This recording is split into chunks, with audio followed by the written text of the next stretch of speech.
Programme का आगाज करेंगे नाजरीन, इकोनॉमी से रिलेटेड हम मामला देख रहे हैं। कतर के अल्थानी ग्रुप ने पाकिस्तान में पोर्ट कासिम पावर प्रोजेक्ट से अपने पैसे निकालने का ऐलान कर दिया।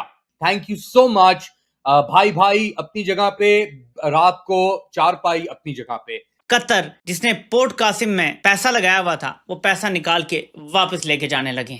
और जो सीपैक के मंसूबे में देखिए, इसमें चीन की इतनी बड़ी कंपनी है चाइना एनर्जी इंजीनियरिंग, इसके 51% शेयर है। ये किधर जाएंगे जरा सोचें, ये भी निकल जाएंगे। आप दुनिया से पैसे लेने जाते हैं, दुनिया अपने पैसे निकाल रही है। वजह यह है कि दुनिया को नजर आ रहा है, उन्हें यह पता है कि जनाब पाकिस्तान में उनका माल डूब जाएगा, क्योंकि जुनूनी किस्म के लोग जो है पाकिस्तान पे मुसल्लत किए गए हैं। सबसे बड़ी बात यह है जो गवर्नमेंट के खाते में आती है आमना, वो बिल्कुल सही बात है। हमारे टैरिफ, हमारे टैक्सेशन उन्होंने हमें मार के रख दिया है। अब बातें तो होती हैं जी 24/7 बिजली और गैस इंडस्ट्री को मुहैया की जाएगी। मुझे बताएं कहाँ दी जाती है? क्या कम्पिटिटिव प्राइसेस दी जा सकती हैं? उनके मुकाबले में नहीं दे रहे। तो साहब, सबसे पहले तो एक तो हम कर्जा लिए जाएं, डेट सर्विसिंग के अंदर पैसे झोंके जाएं। पाकिस्तान की मईशत के बारे में अभी कुछ दिनों के अंदर भी ये खबरें बहुत सारी जगह पर गर्दिश कर रही हैं कि पाकिस्तान की मईशत में बड़ी गड़बड़ हो गई है, मल्टीनेशनल्स जा रही हैं। देखिए, पाकिस्तान सब सहारन अफ्रीका से भी ज़्यादा गरीब हो चुका है। पर कैपिटा 1500 के करीब है आपकी। It is really very poor. और ये रुपया का देखे run away inflation, free fall, जैसे मैंने कहा था। हेलो दोस्तों, स्वागत है आप सभी का एपी ज्ञान चैनल पे। तो फ्रेंड्स, आइए देखते हैं पाकिस्तानी मीडिया की लेटेस्ट वीडियो। तो दोस्तों, जैसा कि आपने इंट्रो में देखा और सुना कि कतर ने पाकिस्तान के एक प्रोजेक्ट पे इन्वेस्टमेंट किए गए पैसे को निकाल के ले जा रहा है, और इसी तरह से कई इंटरनेशनल कंपनियां हैं जो रिसेंटली पाकिस्तान छोड़ के जा रही हैं, जिससे ऑब्वियसली पाकिस्तानी इकोनॉमी सफ़र कर रही है, जिस पर पाकिस्तानी कई इकोनॉमिस्ट अपने अपने तर्जुमे कर रहे हैं कि ये सब पाकिस्तानी गवर्नमेंट की गलत टैक्सेशन नीति, फॉरेन इन्वेस्टमेंट के लिए जो पॉलिसी है, ये सारी चीज़ें हैं। लेकिन अगर रियलिटी देखें तो ये सारी चीज़ें हर देशों में होती है, लेकिन जो पाकिस्तान का जो मेन प्रॉब्लम है वह है भारत से, हिंदुओं से नफ़रत करना। और इसी के कारण पाकिस्तान का जो सारा फोकस, सारी पॉलिसी इंडिया सेंट्रिक होती है, और इसी वजह से दुनिया में पाकिस्तान ही एक ऐसा देश है जो अपने आप को अरबों से भी ज़्यादा, उनसे भी बड़ा मुसलमान साबित करने में लगा रहता है, ताकि ये जो पैसे वाले अरब कंट्रीज़ हैं, धर्म के नाम पे इमोशनल होके पाकिस्तान को पैसे से मदद करें या फिर पॉलिटिकली सपोर्ट करें, जो कि ऑब्वियसली मिलता भी है। लेकिन पाकिस्तान फिर उन सपोर्ट्स को भारत के खिलाफ नफ़रत में झोंक देता है, और यही वजह है कि Pakistani economy day by day डूबती जा रही है।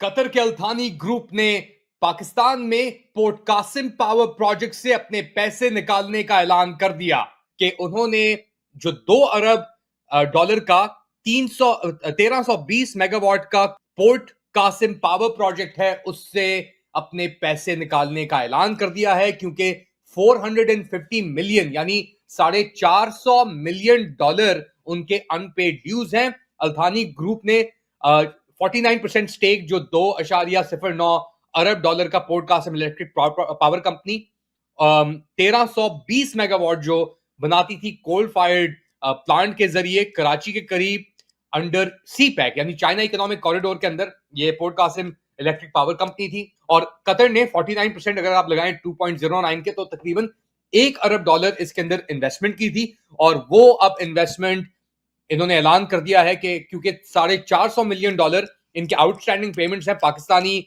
स्टेट एंटिटीज, जिसके अंदर सेंट्रल पावर परचेसिंग एजेंसी, जो गारंटी हुआ था सेंट्रल पावर परचेसिंग एजेंसी के तहत, वो इनको नहीं मिला।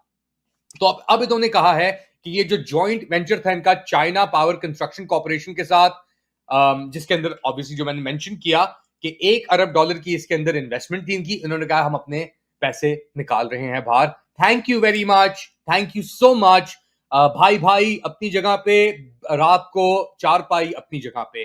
अब आप जानते हैं पाकिस्तान के अंदर कारोबार, जब लोकल सरमायाकार अपने पैसे निकाल के गल्फ की तरफ लेके जा रहे हैं, तो क्या गल्फ वालों को किसी पागल कुत्ते ने काटा है कि वो अपने पैसे पाकिस्तान में आके इन्वेस्ट करेंगे? और ऐसी चीज के अंदर जिसका कुछ पता ही नहीं अब क्या होगा, पैसे आप निकाल ही नहीं सकते, और फिर कहते हैं कि हम फॉरेन इन्वेस्टमेंट लेके आ रहे हैं।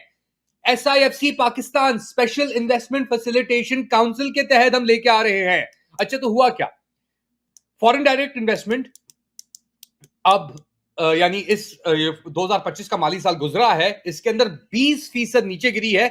1.3 अरब डॉलर आए हैं कुल इस आबादी के लिए, इस मुल्क के लिए 2024-25 का जो फिस्कल ईयर एंड हुआ है उसके अंदर।